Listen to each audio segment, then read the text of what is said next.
നമ്മൾ ഈ ഒരു വീഡിയോയിൽ നോക്കാൻ പോകുന്നത് എങ്ങനെ ഒരു ഗൂഗിൾ അക്കൗണ്ട് ക്രിയേറ്റ് ചെയ്യാം എന്നുള്ളതിനെ കുറിച്ചിട്ടാണ്.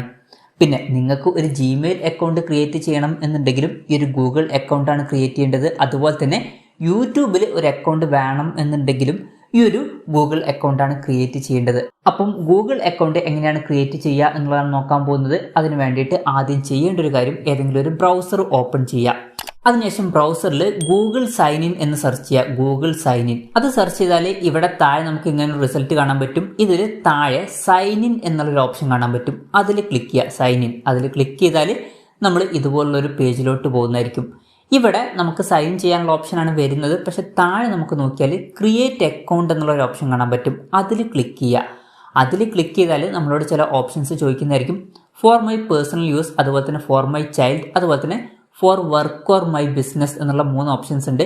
ഇതിൽ നിങ്ങൾക്ക് ഏതാണ് വേണ്ടത് എന്ന് വെച്ചാൽ അത് സെലക്ട് ചെയ്യാവുന്നതാണ്. ഇപ്പം എനിക്ക് എൻ്റെ പേഴ്സണൽ യൂസിനാണ് ഈ ഒരു ജിമെയിൽ അക്കൗണ്ട് വേണ്ടത്. അപ്പം ഞാൻ ഫോർ മൈ പേഴ്സണൽ യൂസ് എന്നുള്ളത് കൊടുക്കുകയാണ്. അപ്പം നിങ്ങൾക്ക് പേഴ്സണൽ യൂസിനാണെന്നുണ്ടെങ്കിൽ അത് കൊടുക്കുക. അത് കൊടുത്താൽ നമ്മളോട് നമ്മുടെ പേരും അതുപോലെ തന്നെ ലാസ്റ്റ് നെയിമും കാര്യങ്ങളൊക്കെ ഫില്ല് ചെയ്യാൻ പറയും. ഞാൻ എൻ്റെ പേര് കൊടുക്കുകയാണ്. അതിനുശേഷം ഞാൻ എൻ്റെ ലാസ്റ്റ് നെയിം ഇവിടെ കൊടുക്കുകയാണ്. അത് കഴിഞ്ഞാൽ യൂസർ നെയിം നമ്മളോട് സെലക്ട് ചെയ്യാൻ പറയും. നമുക്ക് ഇഷ്ടപ്പെട്ട ഒരു യൂസർ നെയിം ഇവിടെ ടൈപ്പ് ചെയ്ത് നോക്കുക. ചിലപ്പം അത് അവൈലബിൾ ആയിരിക്കും, ചിലപ്പം അത് അവൈലബിൾ അല്ലായിരിക്കും. എന്തായാലും നമുക്ക് ഇഷ്ടപ്പെട്ട ഒരു യൂസർ നെയിം ജസ്റ്റ് ഒന്ന് ടൈപ്പ് ചെയ്ത് നോക്കുക. ഇപ്പോൾ ഞാൻ ഈ ഒരു യൂസർ നെയിം ടൈപ്പ് ചെയ്തിട്ട് എൻ്റർ ചെയ്ത സമയത്ത് ഈ ഒരു യൂസർ നെയിം അവൈലബിൾ അല്ല എന്നാണ് കാണിക്കുന്നത്. അപ്പം വേറെ ഏതെങ്കിലും യൂസർ നെയിം നമ്മൾ അടിച്ചു കൊടുക്കേണ്ടി വരും. എന്തെങ്കിലുമൊക്കെ ചേഞ്ചസ് വരുത്തിയിട്ട് സെറ്റ് ചെയ്യുക. ഇപ്പം ഞാൻ ഈ ഒരു യൂസർ നെയിം അടിച്ചപ്പം ഇത് അവൈലബിൾ ആണ്. അപ്പോൾ ആ ഒരു യൂസർ നെയിം ഞാൻ എടുക്കുകയാണ്. പിന്നെ പ്രത്യേകം ശ്രദ്ധിക്കേണ്ട ഒരു കാര്യം എന്താ വെച്ചാൽ ഈ ഒരു യൂസർ നെയിം നമ്മൾ ഓർത്ത് വെക്കണം. ഇതായിരിക്കും നമ്മളെ ഇമെയിൽ ID, അതല്ലാന്നുണ്ടെങ്കിൽ ഗൂഗിളിൻ്റെ ID. അതിനുശേഷം ചെയ്യേണ്ട കാര്യം എന്താ വെച്ചാൽ ഒരു പാസ്വേഡ് ഇവിടെ ടൈപ്പ് ചെയ്ത് കൊടുക്കുക. പിന്നെ പാസ്വേഡ് ടൈപ്പ് ചെയ്യുന്ന സമയത്ത് ചില കാര്യങ്ങൾ ശ്രദ്ധിക്കണം. മിനിമം 8 ക്യാരക്ടേഴ്സ് വേണം. അതുപോലെ തന്നെ ഏറ്റവും നല്ലത് ലെറ്റേഴ്സും അതുപോലെ തന്നെ നമ്പേഴ്സും ഒക്കെ മിക്സ്ഡ് ആയിട്ടുള്ള ഒരു പാസ്വേഡ് ആണ്. എന്തായാലും പാസ്വേഡ് നിങ്ങളിവിടെ ടൈപ്പ് ചെയ്ത് കൊടുക്കുക. ഫസ്റ്റ് പാസ്വേഡ് ടൈപ്പ് ചെയ്ത് കൊടുക്കുക. അത് കഴിഞ്ഞാൽ കൺഫേം എന്നുള്ള ഭാഗത്ത് വീണ്ടും പാസ്വേഡ് ടൈപ്പ് ചെയ്ത് കൊടുക്കുക. പിന്നെ രണ്ടിലും സെയിം ആയിട്ടുള്ള പാസ്വേഡ് തന്നെ നമ്മൾ ടൈപ്പ് ചെയ്ത് കൊടുക്കണം. അതിനുശേഷം ഇവിടെ താഴെ നെക്സ്റ്റ് എന്നുള്ള ഓപ്ഷൻ കാണാൻ പറ്റും. അതിൽ ക്ലിക്ക് ചെയ്യുക. അതിൽ ക്ലിക്ക് ചെയ്താൽ നമ്മൾ പുതിയൊരു പേജിലോട്ട് പോകുന്നതായിരിക്കും. ഇവിടെ നമ്മുടെ ഫോൺ നമ്പർ നമ്മളോട് ചോദിക്കും. ഇപ്പോൾ ഞാൻ എൻ്റെ ഫോൺ നമ്പർ ഇവിടെ കൊടുത്തിട്ടുണ്ട്. അതിനുശേഷം ഞാൻ നെക്സ്റ്റ് അടിക്കുകയാണ്. നെക്സ്റ്റ് അടിച്ചാൽ നമ്മൾ കൊടുത്തിട്ടുള്ള ഫോൺ നമ്പറിലോട്ട് ഒരു OTP വരുന്നതായിരിക്കും. ആ ഒരു OTP ഇവിടെ എൻ്റർ ചെയ്യണം. ഈ ഒരു OTP ഞാൻ ഇവിടെ നിന്ന് കോപ്പി ചെയ്യാണ്. എന്നിട്ട് ഇവിടെ എൻ്റർ ചെയ്യാണ്. അപ്പം ഈ ഒരു OTP ഇവിടെ എൻ്റർ ചെയ്തിട്ടുണ്ട്. എന്നിട്ട് വെരിഫൈ എന്നുള്ളത് കൊടുക്കുക. വെരിഫൈ എന്നുള്ളത് കൊടുത്താൽ നമുക്ക് വേണമെന്നുണ്ടെങ്കിൽ റിക്കവറി ഇമെയിൽ ഇവിടെ ആഡ് ചെയ്യാവുന്നതാണ്. ഇപ്പം നിങ്ങൾക്ക് വേറെ ഏതെങ്കിലും ജിമെയിൽ അക്കൗണ്ട് ഉണ്ടെന്നുണ്ടെങ്കിൽ അത് ഇവിടെ റിക്കവറി ഇമെയിൽ ആയിട്ട് കൊടുക്കാവുന്നതാണ്. അതല്ല നിങ്ങളുടെ പരിചയത്തിലുള്ള ആരുടെങ്കിലൊക്കെ ഇമെയിൽ ID ഇവിടെ റിക്കവറി ഇമെയിൽ ID ആയിട്ട് കൊടുക്കാവുന്നതാണ്. അതിനോടുള്ള മെച്ചം എന്താണെന്ന് വെച്ചാൽ ഈ ഒരു അക്കൗണ്ടിന് എന്തെങ്കിലുമൊക്കെ പറ്റുകയാണെന്നുണ്ടെങ്കിൽ ആ ഒരു റിക്കവറി ഇമെയിൽ ID വെച്ചിട്ട് നമുക്ക് നമ്മുടെ അക്കൗണ്ട് തിരിച്ചെടുക്കാവുന്നതാണ്. ഇപ്പം ഞാൻ ഇവിടെ കൊടുക്കുന്നില്ല, ഇത് ഓപ്ഷനിലാണ്. തൽക്കാലം ഞാൻ കൊടുക്കുന്നില്ല. കൊടുക്കുന്നത് വളരെ നല്ലതായിരിക്കും. അതിനുശേഷം നമ്മുടെ ഡേറ്റ് ഓഫ് ബർത്ത് ഇവിടെ കൊടുക്കണം. ഞാൻ എൻ്റെ ഡേറ്റ് ഓഫ് ബർത്ത് കൊടുക്കുകയാണ്. ഡേറ്റ് ഓഫ് ബർത്ത് കൊടുത്തതിന് ശേഷം നമ്മളോട് ജെൻഡർ സെലക്ട് ചെയ്യാൻ പറയും. ഞാൻ ഇവിടെ മെയിൽ എന്നുള്ളത് സെലക്ട് ചെയ്യുകയാണ്. അതിനുശേഷം നെക്സ്റ്റ് അടിക്കുക. അത് കൊടുത്താൽ പുതിയൊരു പേജിലോട്ട് വരുന്നതായിരിക്കും. ഇതിൽ ചില പെർമിഷൻസും കാര്യങ്ങളൊക്കെ ചോദിക്കുന്നുണ്ട്. നിങ്ങൾക്ക് താല്പര്യം ഉണ്ടെന്നുണ്ടെങ്കിൽ അത് കൊടുക്കാം, അല്ല എന്നുണ്ടെങ്കിൽ അത് സ്കിപ്പ് ചെയ്യാവുന്നതാണ്. സ്കിപ്പ് ചെയ്യണമെന്നുണ്ടെങ്കിൽ ഇവിടെ ഓപ്ഷൻ ഉണ്ട്. ഞാൻ എന്തായാലും I am in എന്നുള്ള ഓപ്ഷൻ കൊടുക്കുകയാണ്.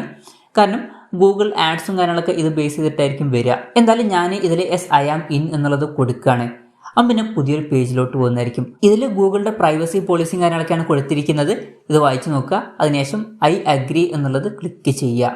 അപ്പോൾ അതും കൂടി കൊടുത്താൽ നമ്മുടെ ഗൂഗിൾ അക്കൗണ്ട് കാര്യങ്ങളൊക്കെ ക്രിയേറ്റ് ആയിട്ടുണ്ട്. ഇനി നമുക്ക് ഒന്ന് സൈൻ ഇൻ ചെയ്ത് നോക്കാം.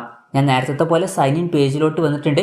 താഴെ ക്രിയേറ്റ് അക്കൗണ്ട് എന്നുള്ള ഓപ്ഷൻ ഉണ്ട്. അതല്ല ഇപ്പം കൊടുക്കേണ്ടത്. ഇപ്പം ഇവിടെ നമ്മൾ നമ്മുടെ അക്കൗണ്ടാണ് കൊടുക്കേണ്ടത്. ഇപ്പം ഞാൻ എൻ്റെ യൂസർ നെയിം അടിച്ചിട്ടുണ്ട്. അതിനുശേഷം നെക്സ്റ്റ് അടിക്കുക. നെക്സ്റ്റ് അടിച്ചതിന് ശേഷം പാസ്വേഡ് കൊടുക്കുക.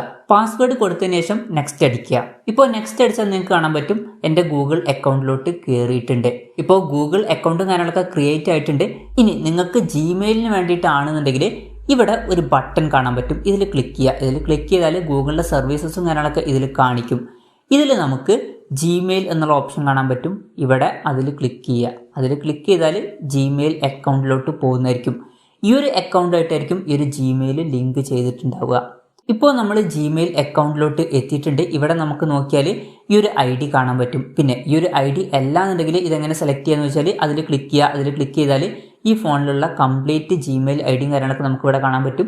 അതിൽ ഏതാണെന്ന് വെച്ചാൽ അത് സെലക്ട് ചെയ്യുക. അത് സെലക്ട് ചെയ്താൽ ആ ഒരു അക്കൗണ്ടിലോട്ട് മാറുന്നതായിരിക്കും. അപ്പോൾ ഇങ്ങനെ നമുക്ക് ജിമെയിലും കാര്യങ്ങളൊക്കെ സെറ്റ് ചെയ്യാവുന്നതാണ്. ഇനി യൂട്യൂബിന് വേണ്ടിയിട്ടാണ് നിങ്ങൾ പുതിയൊരു ഗൂഗിൾ അക്കൗണ്ട് ക്രിയേറ്റ് ചെയ്തത് എന്നുണ്ടെങ്കിൽ അതിന് ചെയ്യേണ്ട കാര്യം എന്താ വെച്ചാൽ യൂട്യൂബ് ഓപ്പൺ ചെയ്യുക.